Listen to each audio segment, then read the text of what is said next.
Welcome to my channel. This is part 4 of the gondart painting. In this video, I'll be talking about how to do dots, dashes and lines.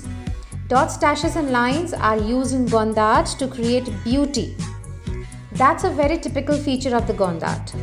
You may like to use a darker shade of the background color. For making dots in the blue part of the peacock, I'm using a dot art tool.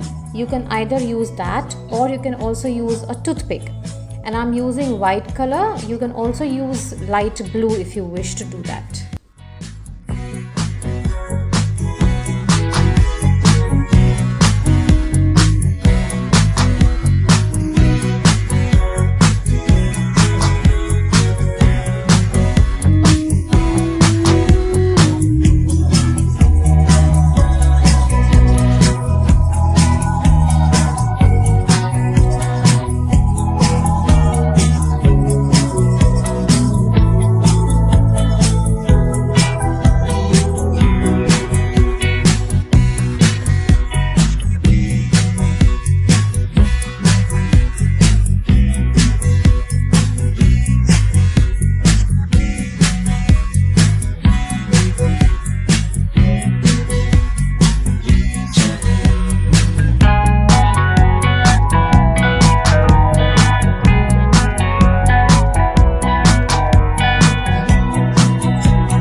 Shading and the outline of the peacocks. The first line is going to be big and then we keep on becoming smaller like that.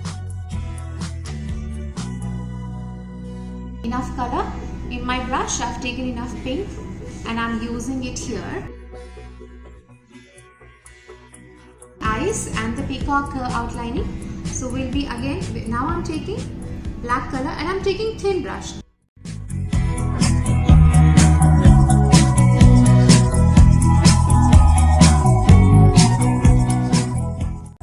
How do you like it? So isn't it looking beautiful now when we do the outlines? Likewise, I'll be doing outlines and eyes for all the peacocks, for their crowns, for the